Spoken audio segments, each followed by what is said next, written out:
pinag-usapan po natin yung posibilidad ng pag-aayos ng presidente at vice-presidente. Ako sa akin, lahat ng pag-aayos ay maganda. Lahat ng mga hindi pagkakaintindihan at pag-uusap at nagkaliwanagan at nagkaintindihan, maganda. Maganda para sa kanila, maganda para sa tao sa paligid nila, at maganda para sa bayan. Parang ganun yung aking punto kanila. At tayo po'y kumausap ng isang political scientist. Okay? Ito. Political Science Chair, Political Science Department, University of Santo Tomas. Nasa linya po natin si Professor Dennis Coronacion. Ayan. Prof, magandang araw po. Hello, magandang umaga po. Ayan. Magandang umaga rin sa inyong subaybay. Ayan. Okay, Prof, magandang araw po. Ngayong umaga ay pinag-uusapan ng ating mga kababayan. Ito pong naging komentaryo na ngayon ay bahagi ng isang interview na podcast ng Malacanang, at sinasabi po ni Pangulong BBM na handa siya na makipag-usap. Ano ho sa palagay ninyo ang epekto nito sa ating sambayan ng Pilipino? Well, sa tingin ko, maganda magiging epekto niya sa atin. Kasi, siyempre, itong election, na-highlight yung hiduaan sa mga public officials natin, lalo na sa mga top officials natin, Particularly yung si President Bongbong Marcos at saka si Vice President Sara Duterte. Ganun na rin yung kanilang mga makasapi sa magkabilang kampo, yung mga kalyado nila. So, papasok sa siguro mag-umpisa yung huling kalahati ng termino ng Pangulo, maganda yung kanyang conciliatory mood. So, maganda yun. Kasi siyempre, alam naman natin na para ma-achieve yung mga goals ng Pangulo, ng pamahalaan natin, kailangan magtulong-tulong ng ating mga lawmakers, mga nasa cabinet, nasa gobyerno, at hindi nagbabangayan. Kasi ang bangayan po hindi nakakatulong, nawawalan sila ng focus sa trabaho. Opo, kasi Prof, nagsimula naman magkasama sila eh. Tama ho, magkasama sila ng 2022 sa kampanya. Tapos, pareho silang nanalo. Kaya nga lang, pagkatapos ng manalo, parang yung kanilang alyansa ay na-meet niya na yung goal niya yung alyansa na yun. So, kapag usually po, ang place nila sa alyansa, pag na-meet na ng parties yung kanilang mga interest, nasatisfy na nila, wala na hong yung reason for existence ng sa alyansa. Unless of course talagang malalim ang kanilang samahan, binubuklod sila ng ideolohiya, o kaya mga political principle, o kaya na parehong vision para sa bansa. Kaya lang parang lumalabas yun, parang yung kanilang samahan nung una ay parang tawag ng karamihan na marriage is convenient. At maraming mga isyong naghiwalay sa kanila. Siguro, sa sobrang pagkabisi nila, Prof, hindi na rin nakakapag-usap ng puso sa puso itong si Presidente at Vice-Presidente. Oo, kasi alam ko, typical sa mga tao nag-aaway, may mga nakapaligid. Tama. Siyempre, nagsusulsul yan. Oo. Kaya lalong yung hidwaan, lalong lumalaki, lalo nagiging intense. So sana direct na sila mag-usap, give it another chance. Malay natin. Although marami ng mga masasakit na nangyari. May impeachment complaint na, hintay na lang yung trial. Tapos mayroong yung ama ng ating vice-presidente ay naka-detain sa The Hague. So, hinanong natin kung kayang maghilom yung mga sugat na nagawa ng kanilang hidwaan.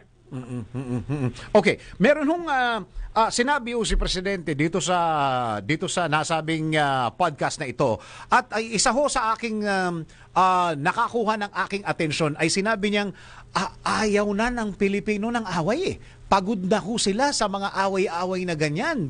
Parang gano'n, ang basa niya, ang mga Pilipino daw parang ayaw na ng away.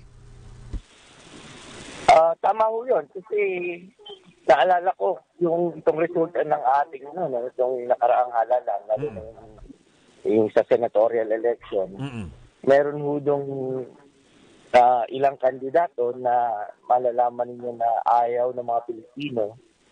Kaya nanalo itong mga kandidato to, no? Ayaw ng mga Pilipino na mamili doon sa dalawang nagbabanggaan na malalaking political camps. So, kumbaga man, it's a vote expressing their desire na to pick from any candidate na may kinalaman dito sa hidwaan. So, kaya ako nanalo si Bam Aquino na hindi nakisaw-saw sa away, at saka si Kiko Pangilinan. Yun ang tingin ko dun, ano? O saka Prof, parang kung ganito ang sitwasyon, parang may hidwaan ng presidente at vice-presidente, ultimo ikaw na LGU man o appointed man, nasa kabinete man, parang nag-iingat ka rin sa iyong mga diskarte sa buhay, sa iyong diskarte sa iyong trabaho. Tama ko kayo dyan, nakakalimita yan sa mga gagawin ng mga LGU. At saka kinakailangan nila parating manimbang. Tama. Dahil si Vice President, ano bang gagawin nila? O tumambaw, kaalyado sila ng Pangulo. O kaya kung darating ang Pangulo, tapos kaalyado sila ng Vice President, ano ba ang mga gagawin nila? Dapat ba asikasuhin mabuti yung bisita sa kanilang lugar? So, nakakaabala sa trabaho, nakakailang. Oo. Tama. At ako, sinabi ko nga kanina, Prof, yung mga ayaw lang sa pagbabate ng dalawang ito ay yung mga nakikinabang sa mga away nila. Prof, tama ba ako? Tama ko kayo dyan, ano? Kasi tapos na election eh. Usually, under normal circumstances, o yung mga nakarang election, pag tapos na ang election, titigil na yung magkabilang kampo, magkatrabaho na ulit. So, tigil na yung bangayan, tapos wala nang mudslinging. Ngayon, parang tapos na election, tuloy-tuloy pa rin eh. Itong mga nakarang election natin. Opo. Masyadong polarized ang ating politika. Opo. Pero nung unang panahon, pagkatapos na election, tapos na yung bangayan. Trabaho na ulit. Trabaho na. Focus na. At saka napakasarap magtrabaho. Pagka yung dalawang boss mo ay nagkakasundo at yung effect niyan, Prof, hanggang babae, no? Hanggang isang pangkaraniwang empleyado. Tama ko kayo, mayroong epekto sa pangkalahatan. O hindi lang ho dun sa mga political camp nila, kundi pati na rin sa pinakababa, kahit sa barangay level, mararamdaman yun. Na makikita nyo na madaling magtrabaho, komportable, kung yung mga boss mo magkakasundo. Hindi kinakailangan manimbang. Tama. Kinakailangan pumili, mag-pledge ng loyalty and allegiance sa isang kampo. Yun. At saka, ito, last question ko, Prof. Ano ho ang effect nito sa international community, lalong-lalo na sa mga foreign investors, Prof?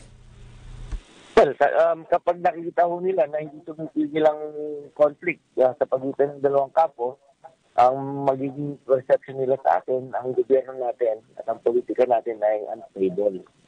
At pag unstable ang naging imahe natin sa ibang bansa, lalo na sa mga foreign investors, isipin na malaki ang political risk. So baka hindi sila pagtulos ng kanilang investment sa ating bansa. Kung meron na silang investment, baka i-pull out sila. Kasi pag maglalagay sila at maganda yung political climate dito sa Pilipinas, naglagay sila ng kanilang mga negosyo dito, ang makikinabang dito ay mga Pilipino na magkakaroon ng trabaho, Prof. Tama ho kayo dyan. Lalago yung ating ekonomiya. At yung ilan sa mga yung mga ilan na mga Pilipino, yung mga lumalabas sa surveys na top issues na dapat ayusin ng ating pamahalaan tulad ng inflation, poverty, unemployment. Maayos ko yun pag mayroong magandang samahan. Hindi ako natin babanggitin yung word na unity, no? Kasi hindi naging maganda yung kahulugan nung nakaraan nung 2022 election. Pagkatapos nun, sabi na ho natin na maganda ang samahan, may harmony sila. Hindi naman kinakailangang unified pagdating sa prinsipyo. Basta ang goal lang is to help the economic development of our country. Oo. Okay. Ito, promise, Prof, last question na. Palagay ninyo, gaano kalaki yung epekto, lalo na sa sambayan ng Pilipino, pagka hindi nagkakaintindihan itong mga top government officials natin, Prof? Well, mahirap po, lalo pa meron pang unfinished business. Itong ating Pangulo, meron pa siyang legislative agenda. May mga priority bills siya. Ngayon, siyempre, makikita mo yung epekto. Kasi may mga ilang tinatawag na oposisyon na kalyado ng dating Pangulo, baka determinado silang harangin yung ilan sa mga priority bills ng Pangulo. Lalo pa yung mga tinatawag na controversial bills. Yun. Okay, Prof, maraming salamat po sa oras na binigay niyo po sa DWIZ po. Salamat rin po. Political Science Chair, Political Science Department, University of Santo Tomas, Professor Dennis Coronation. Ako, isa lang kung makikita ninyo after the election pagka tuloy-tuloy yung ganito, hidwaan o pagkaka-divide, makikita mo yung mga graphics, ito pro, ito anti. Pati yung mga Senate, inililinya. Diba? Inililinya, parang ikaw, parang pagbabasahin mo nga naman, parang ano ba nangyayari? Di ba dapat nagiging isa sila, nagiging isang grupo sila? Bakit ganun? Parang hinihiwa-hiwala yung picture. At yung isa kulay ganito, yung isa kulay ganito, yung isa yes na ganito, yung isa ganito no, yung isa maybe. Parang pinaghihiwa-hiwalay, di ba? Dapat yung mga top government officials, lalo na yung mga bagong elect, diba? Lalo na yung mga bagong elect, tayo po'y magpakita ng magandang example sa ating mga kababayan, lalong-lalo na sa kabataan. Ronda Pilipinas!